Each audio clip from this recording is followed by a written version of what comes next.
Bonjour et bienvenue sur photowork.fr. Aujourd'hui nous vous présentons le Panasonic Lumix FT4. Donc, il vient succéder à l'appareil solide Panasonic Lumix FT3 que nous avons testé l'année dernière il me semble. Alors voilà, encore une fois nous l'avons emmené en vacances, donc il a pu être testé dans des conditions plutôt réelles. Donc il a été dans l'eau de mer, dans l'eau de piscine, il a été dans le sable, et comme vous pouvez le voir, il n'en a pas spécialement de traces, voire pas du tout. Le chrome ici est intact. Il a eu quelques petites chutes, mais il paraît toujours intact. Il n'y a pas de traces ou de peinture qui s'écaille. Peut-être l'écran qui a quelques rayures, mais il a été livré, quand on nous l'a livré, il avait déjà quelques rayures, donc rien de particulier à signaler. L'appareil photo est bien solide. On lui reprochera peut-être toujours sa trappe de batterie et de carte mémoire, où la sécurité est un petit peu trop facile à retirer. Comme vous pouvez voir, j'ai vraiment pas besoin de forcer, c'est un peu trop facile. Sinon le joint est suffisamment étanche, mais il faut vraiment faire attention à bien le verrouiller. Il a même tendance à s'ouvrir un peu tout seul. J'ai été surpris une fois de le sortir de ma poche, c'était bien déverrouillé, donc il faut surtout pas l'immerger quand on est sur cette position en rouge. Bon, à savoir que l'appareil photo, lorsqu'on l'ouvre, normalement affiche un message lorsqu'on enlève la batterie, qu'on la remet. Lorsqu'on l'allume, il doit afficher un message, il me semble. Voilà, pour éviter que l'eau ne pénètre, assurez-vous d'avoir soigneusement fermé la trappe. Voilà. Donc voilà pour ce Panasonic Lumix FT4 au niveau solidité. On notera qu'il est étanche à 12 mètres et qui résiste à des chocs d'environ 2 mètres. Ouais, il résiste donc à la poussière, à l'eau, à l'immersion, etc. Et aux températures extrêmes, puisqu'il est capable de résister jusqu'à une température de moins 10 degrés. Sur le plan technique, maintenant, le Panasonic Lumix FT4 est équipé d'un capteur CCD de 12 mégapixels. Donc c'est exactement le même capteur que l'on avait sur le Panasonic Lumix FT3. On regrette que Panasonic n'ait pas fait un effort là-dessus en ajoutant peut-être un capteur rétroéclairé ou même un capteur CMOS comme on le retrouve sur d'autres, même sur la plupart des produits Panasonic du marché aujourd'hui. Du coup, il est un petit peu en retrait au niveau qualité photo, la gestion du bruit électronique est relativement moyenne. On notera tout de même qu'on peut monter jusqu'à 800 ISO sans trop de dégradation. C'est suffisant pour un appareil photo de ce genre où finalement on prend beaucoup de photos au soleil. Donc la scène est suffisamment exposée et l'appareil ne monte pas trop en sensibilité. Sinon, il est équipé à l'avant d'un objectif Leica DC Vario Elma. Donc il ne dépasse pas quand on zoome, hein, bien entendu, pour que l'appareil photo soit plus solide. Il est équipé d'un zoom 4,5 fois. Le zoom est bien stabilisé par le système PowerOS de Panasonic qui fonctionne vraiment très bien. Sur l'arrière, il est équipé d'un écran de 2,7 pouces qui affiche 230 000 points. Alors, sur cet écran, on ne peut pas forcément en dire du bien.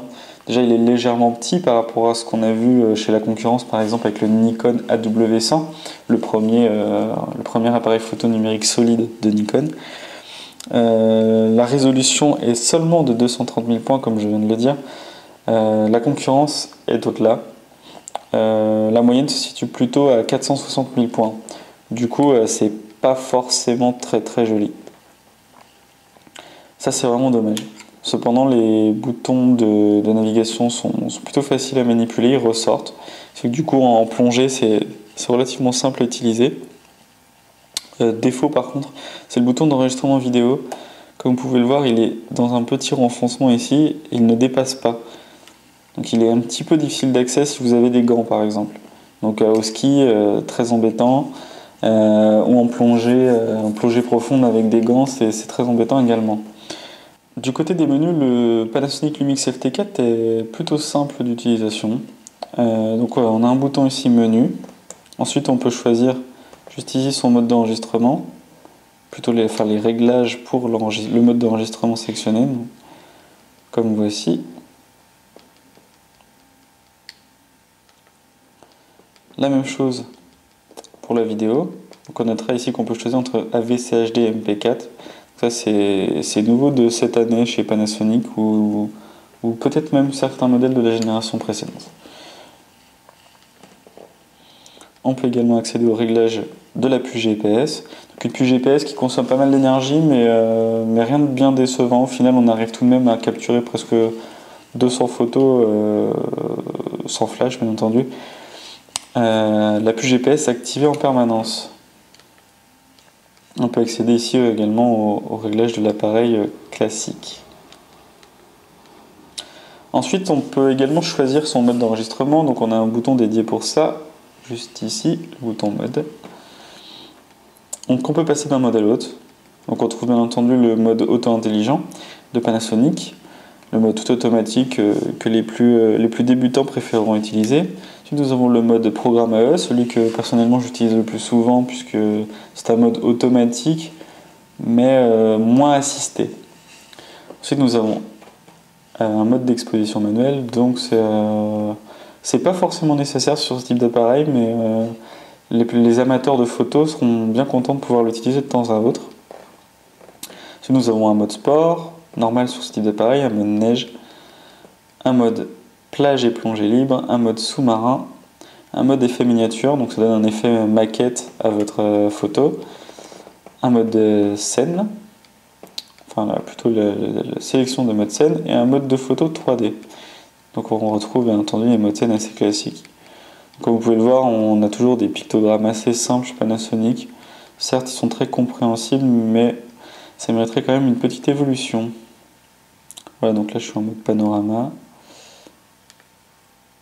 Et comme vous avez pu le voir juste ici, on accède au réglage du mode scène par le bouton de menu 7. On revient sur un mode classique. On a toujours le bouton DISP donc qui permet de faire varier les informations affichées à l'écran. Donc c'est pas mal également, on a une fonction altimètre en plus de la position GPS. Et on peut également avoir la pression hectopascale. Donc ici on est à l'intérieur, donc ça ne marche pas très bien. Ensuite nous avons le mode de visualisation de photos. Comme voici. Donc voilà pour le Panasonic Lumix FT4. Je vous laisse lire ou plutôt découvrir notre test du Panasonic Lumix FT4 sur photovoir.fr. Bonne lecture et à bientôt.